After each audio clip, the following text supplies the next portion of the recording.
Good morning 11th class students.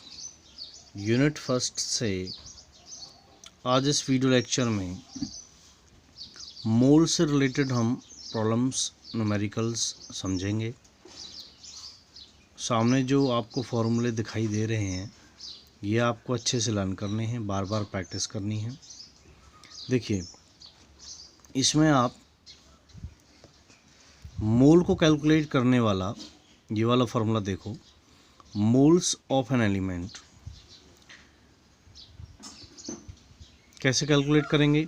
ऊपर हम mass of element right करेंगे और नीचे एटॉमिक मास राइट करेंगे। राइट, ऊपर मास ऑफ एलिमेंट जो है एलिमेंट का मास गिवन है और नीचे atomic mass.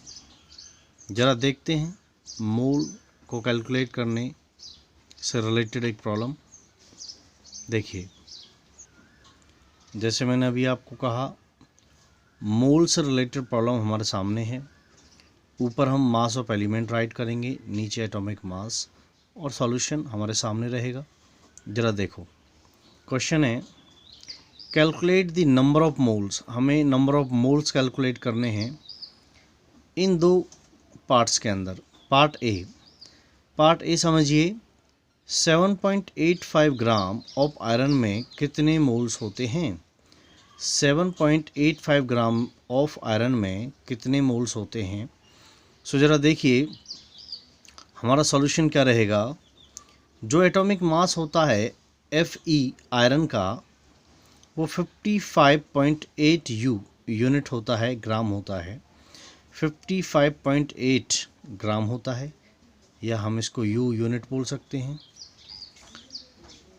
Students, mole of iron, अब हमें आयरन का मोल निकालना है। तो जैसा ऊपर फार्मूले में दिखाया गया है, ऊपर आप एलिमेंट का मास राइट करें, नीचे उसका आप एटॉमिक मास राइट करें। सो मास ऑफ एलिमेंट, देखिए आयरन का यहाँ पे मास कितना है? 7.85। ऊपर हमने 7.85 लिखा और नीचे है एटॉमिक मास। तो अभी हमने देखा है आयरन का जो एटॉमिक मास है वो 55.8 है, तो नीचे हमने 55.8 लिखा। ऑन सॉल्यूशन वील हैव 0.141 मोल। तो इस तरीके से हम मोल को कैलकुलेट कर पाए। सेकंड प्रॉब्लम ये आपके लिए है, आंसर को आप अपलोड करेंगे। स्टूडेंट्स, इसमें नेक्स्ट क्वेश्चन है calculate the number of atoms. Number of atoms को हम नंबर ऑफ पार्टिकल भी बोल सकते हैं in each of the following case. देखिए स्टूडेंट्स, क्वेश्चन देखिए, calculate the number of atoms. जैसा मैंने अभी कहा, नंबर ऑफ एटम्स को नंबर ऑफ पार्टिकल भी कह सकते हैं। तो अब ऊपर दिए हुए डायग्राम को जरा अच्छे से देखिए। अगर मोल्स दे रखे हों और आप उसको नंबर ऑफ पार्टिकल में कन्वर्ट करना चाहते हैं, स्टूडेंट्स देखिए, अगर आपको मोल्स दे रखे हों और आप उसको number of particle, number of atom में कन्वर्ट करना चाहते हैं, सो मोल्स वाली वैल्यू को मल्टीप्लाई कर दीजिए एवोगाड्रो नंबर से। बस वही फॉर्मूला हम यहाँ पे यूज़ करेंगे। हमें नंबर ऑफ एटम कैलकुलेट करने हैं और हमें मोल में वैल्यू दे रखी है। पहला क्वेश्चन देखिए, 52 mole of argon. 52 mole of argon में हमें एटम्स कैलकुलेट करने हैं। तो स्टूडेंट्स देखिए, इस मोल वाली वैल्यू को हम मल्टीप्लाई कर देंगे एवोगाड्रो नंबर से। इस मोल वाली वैल्यू को मल्टीप्लाई कर देंगे एवोगाड्रो नंबर से। स्टूडेंट्स फिर से देखिए, इस मोल वाली वैल्यू को मल्टीप्लाई करेंगे एवोगाड्रो नंबर से और हमें क्या प्राप्त होगा? पार्टिकल्स। तो देखिए, आर्गन के एक मोल में या फिर एक जो मोल की वैल्यू होती है वो 6.022 इंटू 10 की पावर 23 एटम्स होता है। इसको हम एवोगाड्रो नंबर बोलेंगे, इसी को हम एवोगाड्रो नंबर बोलते हैं। और इसी से हमें मल्टीप्लाई करना है मोल को, जो यहाँ पे दिखाया गया है, मल्टीप्लाइड बाय एवोगाड्रो नंबर। तो हमें मोल को मल्टीप्लाई करना है एवोगाड्रो नंबर से। तो मोल कितना है हमारा? 52 मोल। तो 52 मोल को एवोगाड्रो नंबर 6.022 इंटू 10 10 की पावर 23 से मल्टीप्लाई करो, हमारे पास वैल्यू होगी 3.13 इंटू 10 की पावर 25 एटम्स। इस तरीके से हम कैलकुलेट कर सकते हैं नंबर ऑफ पार्टिकल्स को।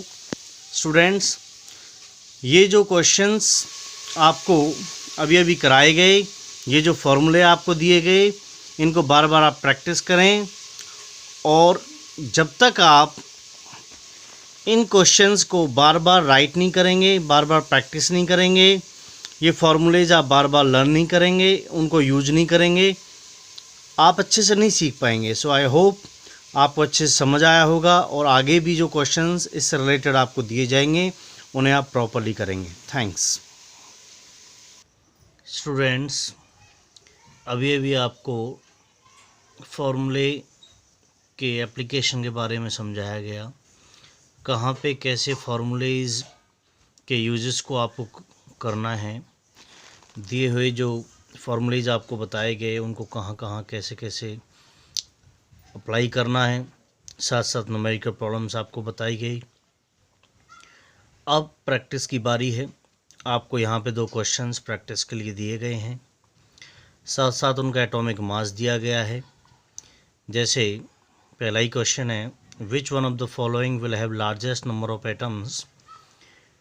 इन तीनों पार्ट्स में first, second and third 1 gram of AU gold, 1 gram of sodium, 1 gram of lithium. यहाँ पे gold AU, sodium Na, lithium Li का एटॉमिक मास दिया गया है। आपको बताना है कि किस में एटम्स ज़्यादा हैं। तो पहले आप तीनों के अलग अलग एटम्स को कैलकुलेट कर लें और फिर बताएं किस में एटम्स ज़्यादा हैं। ऐसे ही क्वेश्चन नंबर 2 है, calculate the number of molecules in A drop of water. आपको नंबर ऑफ मॉलिक्यूल्स कैलकुलेट करना है जो वाटर की एक ड्रॉप में पाए जाते हैं, जिसका वेट दे रखा है 0.05 ग्राम। यहाँ पर भी हाइड्रोजन का एटॉमिक मास 1 और ऑक्सीजन का एटॉमिक मास 16 दे रखा है। सो स्टूडेंट्स, आई होप आप अच्छे से करेंगे और आंसर्स को अपलोड करेंगे। This is all from today's videos in 11th class chemistry unit 1st. Thanks.